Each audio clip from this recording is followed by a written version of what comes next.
그때 마침 두어 사람이 와서 빌라도가 어떤 갈릴리 사람들의 피를 그들의 제물에 섞은 일로 예수께 아뢰니 대답하여 이르시되 너희는 이 갈릴리 사람들이 이같이 행하거든도 다른 모든 갈릴리 사람보다 죄가 더 있는 줄 아느냐. 너희에게 이르노니 아니라 너희도 만일 회개하지 아니하면 다 이와 같이 망하리라. 또 시로암에서 망대가 무너져 치어 죽은 18 사람이 예루살렘에 거한 다른 모든 사람보다 죄가 더 있는 줄 아느냐. 너희에게 이르노니 아니라 너희도 만일 회개하지 아니하면 다 이와 같이 망하리라. 이에 비유로 말씀하시되 한 사람이 포도원에 무화과 나무를 심은 것이 있더니 와서 그 열매를 구하였으나 얻지 못한지라. 포도원 지기에게 이르되 내가 3년을 와서 이 무화과 나무에서 열매를 구하되 얻지 못하니 찍어버리라. 어찌 땅만 버리게 하겠느냐. 대답하여 이르시되 주인이여 금년에도 그대로 두소서. 내가 두릅하고 걸음을 줄이니. 함께 읽겠습니다. 이후에 만일 열매가 열면 좋거니와 그렇지 않으면 찍어버리소서 하였다 하시니라. 아멘. 인사하겠습니다. 말씀 안에 복된 하루가 되십시오. 오늘 본문의 말씀은 회개치 아니하면 망하리라 라는 메시지인데요. 12장 우리가 마지막 절을 보면 내게 이르노니 한 푼이라도 남김이 없이 갚지 아니하고는 결코 거기서 나오지 못하리라. 자, 이 말씀은 마지막 심판날에 회개치 않는 사람은 그 심판을 면할 수 없다라는 메시지입니다. 그래서 이 말씀은 지금 회개에 대한 말씀인데요. 이 제자들이 예수님에게 이야기를 듣고 대화를 나누는 동안 그때 한 두어 사람이 와서 빌라도에게 죽임을 당한 갈릴리 사람들 이야기에 대해서 물었습니다. 당시에 이 빌라도가 예루살렘 안에 있는 이 물 부족의 문제를 해결하기 위해서 수로를 파갖고 공사를 하게 되었는데요. 이 수로 공사를 하는 비용이 문제가 됐겠죠. 그래서 이 비용에 대한 부분을 당시 예루살렘 안에서 가장 물을 많이 사용하고 있는 성전에다가 그것을 비용을 좀 물었습니다. 그래서 당신들이 물을 가장 많이 제사 때문에 쓰니까 그 물 비용에 대한 그리고 건설 비용에 대한 부분을 좀 담당을 해라. 그래서 성전에 있는 돈이 이 빌라도가 건설하는 수로 공사의 비용으로 쓰이게 됩니다. 자, 이게 일종의 이제 정치적 해법이죠. 굉장히 좀 현명하고 나름대로는 일리 있는 판단력을 갖고 되었습니다. 자, 그런데 이것이 민중 봉기의 원인이 됐어요. 갈릴리에 있는 사람들이 어떻게 이방인인 이 빌라도에게 그 예루살렘에 대한 수로 공사를 맡겨서 그것도 성전에 있는 돈을 그에게 지불할 수 있느냐. 이것은 하나님을 못 오가는 것이다. 자, 이렇게 선동을 하고 그리고 나서 많은 이들이 그들을 따랐습니다. 자, 이것이 이제 반란이 되었는데요. 이 반란 사건을 진압하는 과정에서 빌라도가 잔인하게 그들을 학살하고 그리고 그 학살한 이들의 피를 섞어갖고 제물로 드렸다는 소문이 퍼졌던 것입니다. 자, 이 소문을 듣고 예수님에게 지금 묻는 거예요. 그 사람들이 그렇게 죽임을 당한 것, 자, 그들은 죄가 많기 때문입니까? 라고 물은 것입니다. 자, 이때에 예수님께서 만일 회개하지 아니하면 다 이와 같이 망하리라 그랬어요. 자, 이 메시지를 통해서 우리가 좀 볼 수 있는 것은 아니 왜 민족을 위해 싸우고 그리고 정당한 이 명분을 들고 봉기를 했는데 죽임을 당해야 됐는가? 그리고 죽은 사람들에 대해서 유대인들이 보는 시각을 여기서 볼 수 있습니다. 유대인들은 참혹하게 죽으면 저주받았다고 믿었어요. 그리고 그 저주의 원인은 죄값이라고 생각을 했습니다. 자, 그들이 아무리 정당한 것을 위해 싸웠을지라도 비참한 최후를 맡았다면 뭔가 과거에 그들이 하나님 앞에 떳떳하게 살지 못하고 바르게 살지 못했기 때문에 그것으로 말미암아 저주를 받았다. 자, 이런 생각을 가지고 있었습니다. 자, 그래서 예수님에게 물었어요. 그들이 그렇게 된 것이 도대체 왜 그렇게 되었습니까? 라고 물은 것입니다. 자, 예수님은 이렇게 말씀하십니다. 너희도 만일 회개하지 아니하면. 자, 그 사건에 대한 해석을 해주신 것이 아니고 과거에 어떤 죄를 지어서 지금 형벌을 받았는가에 대해서 대답해 주신 것이 아니고 상대방의 잘못에 대해서 지적하신 것이 아니고 지금 예수님께서는 그 말을 하고 있는 당사자에 대해서 얘기하고 있는 거예요. 남 얘기할 거 없다. 너는 너에 대해서 생각을 하는 것이죠. 그리고 만일 그들이 과거에 대해서 잘못해서 망했다면 그러면 너희들은 미래를 바르게 살려고 노력하면 되는 것이다. 자, 이것이 우리에게 주고 있는 아주 중요한 메시지는요. 우리가 갖고 있는 고정관념들, 인간에 대한 해석, 영적인 해석들이 지극히 편파적일 수 있고 위험할 수 있다는 것입니다. 자, 남의 불행은 그의 죄악 때문에 하나님 앞에 저주받은 것으로 해석할 수 있는 위험이 있는 것이죠. 자, 그때 예수님은 남에 대해서 그렇게 말하지 말고 너희가 바로 서서 회개하고 바른 길을 가는 것이 마땅하다. 그렇지 않으면 사람은 언젠간 다 죽는다. 그리고 사람은 언젠간 다 무너진다는 것이죠.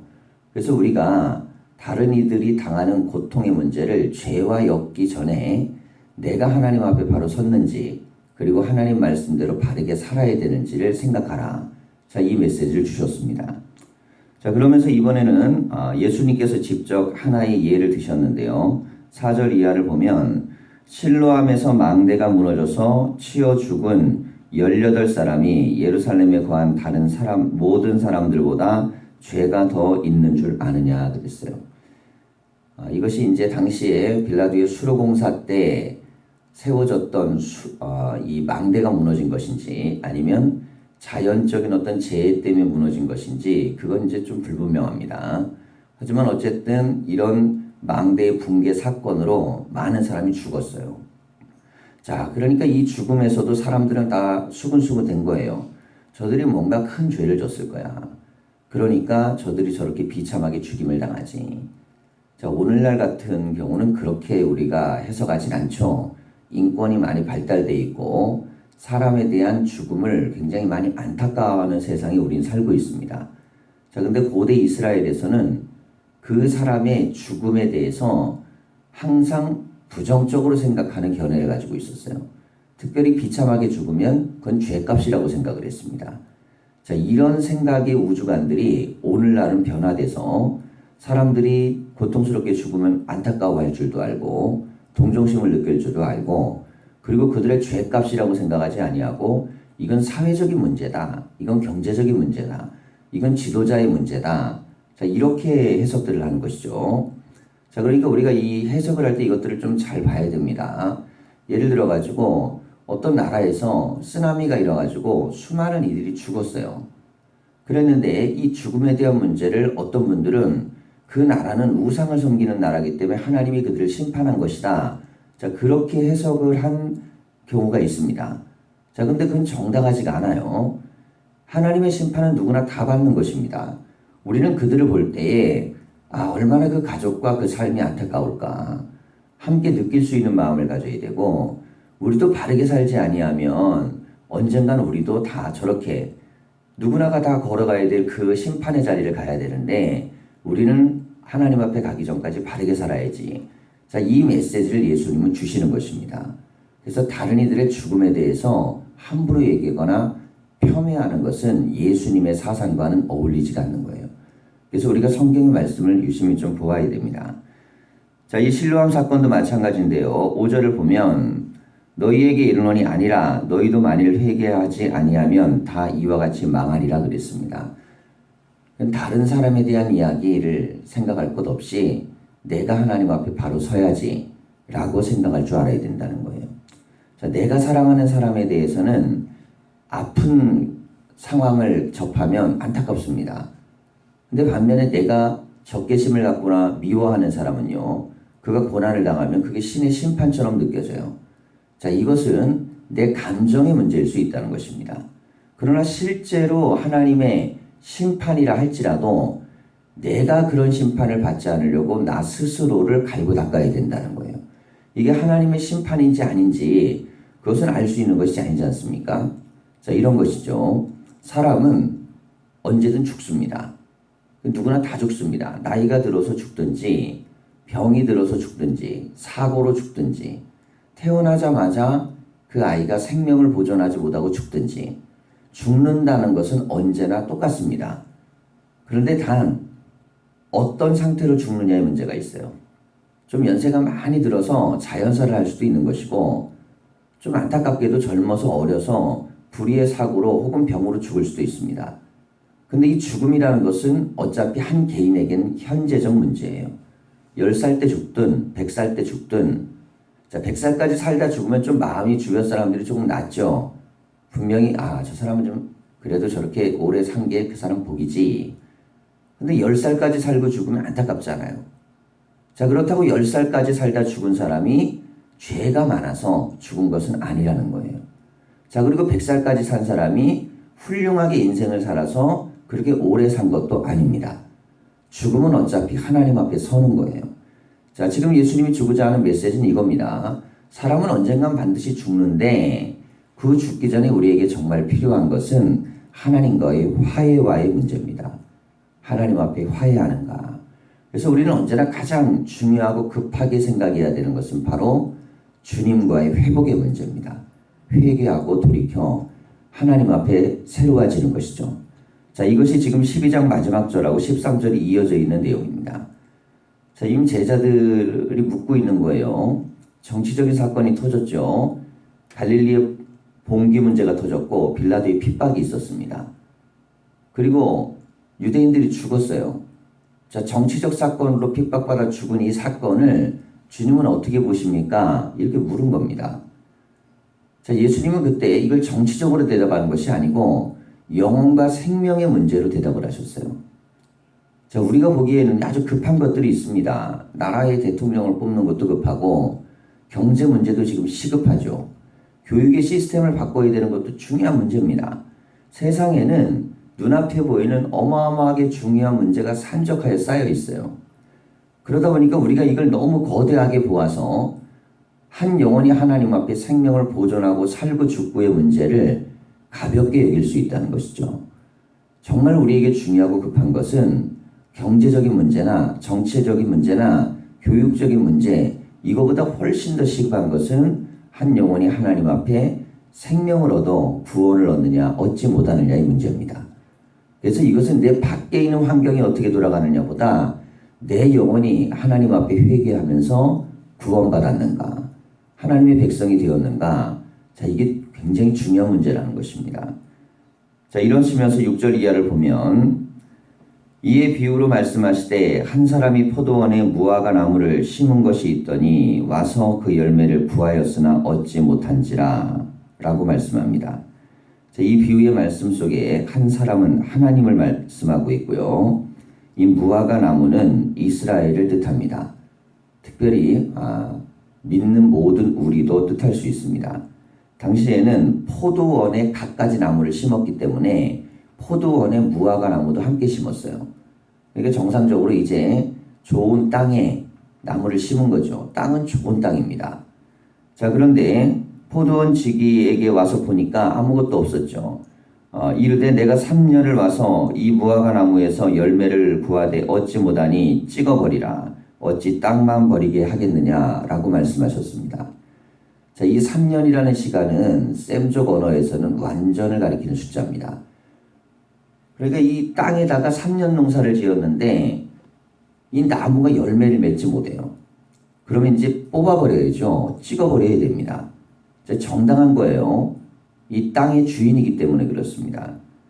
자, 그런데 이 포도원 지기가 이 말을 했을 때에 이 모든 것들을 바르게 잡고 그리고 새롭게 하겠다고 제안을 합니다.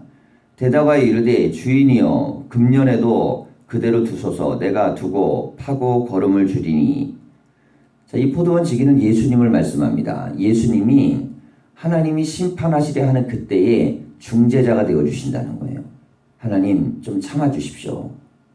제가 조금 더 한번 노력해 보겠습니다. 이곳에다가 거름도 주고 그리고 농사도 한 번 더 열심히 더 지어 보겠습니다. 자, 이것은 심판에 대한 연장을 이야기하는데요. 하나님의 특별한 은총을 이야기합니다. 근데 이 은총은 예수 그리스도로 말미암아 이루어지는 사건이에요.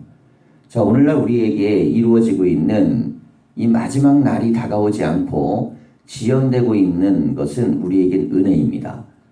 이것은 구원받을 사람들이 더 하나님 앞에 나아올 수 있도록 예수 그리스도를 통하여 이루어진 그런 시간의 지연이에요.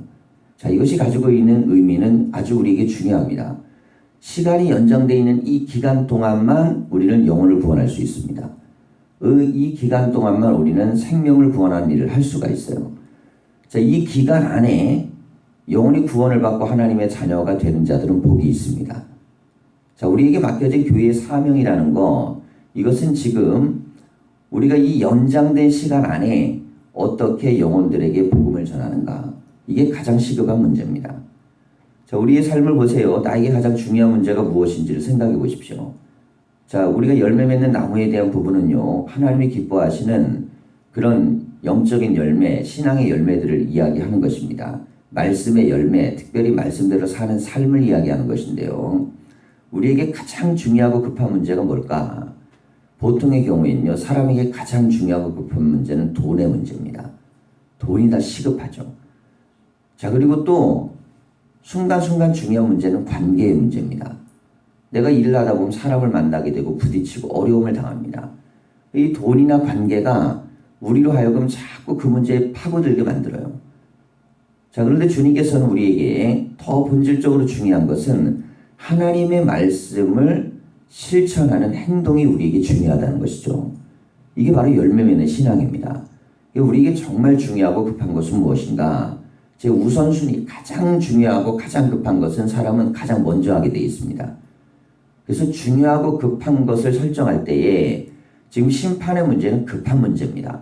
왜냐하면 언제 심판이 올지 몰라요. 그래서 임박한 이 종말에 대한 이야기는 너희들이 심판이 멀리 있다고 생각하지 말고 오래오래 되어도 안 온다고 생각하지 말고 눈앞에 왔다는 생각을 가지고 바르게 살아야 된다는 것입니다. 자, 그래서 신앙은요, 언제나 오늘 하나님이 이 땅에 심판하는 날이 온다는 믿음을 갖고 사는 것입니다. 그래서 하루를 하나님 말씀대로 사는 것이에요. 자, 주님은 오늘 오실 수 있습니다. 자, 오시게 되면 우리에게 물으실 거예요. 너는 오늘 어떻게 살았니? 자, 우리는 주님 앞에 오늘 말씀 붙들고 우리는 오늘 하루 주님을 기다리면서 살았습니다. 초대 그리스도인들은 언제나 오늘 주님이 오실 것에 대한 기대를 가지고 그렇게 하루하루를 말씀대로 살려고 노력했어요. 그래서 그들에겐 영적인 능력이 나타난 것입니다. 가는 곳마다 말씀의 열매가 있었습니다. 자, 종말이 지연이 돼서 2000년이 넘게 흘렀습니다. 과학은요, 너무너무 놀라울 정도로 발전되어 있고 마치 하나님이 존재하지 않는 것처럼 세상은 놀랍게 변화되어 있습니다. 그래서 인간들은 더욱더 착각합니다. 봐라, 종말은 없고 인간 세상은 놀랍게 변화돼서 이제 신이 없어도 살 수 있는 세상이 돼 있다. 이게 가장 위험한 상태예요. 이게 열매 맺지 못하는 그런 나무의 모습과 똑같은 것입니다.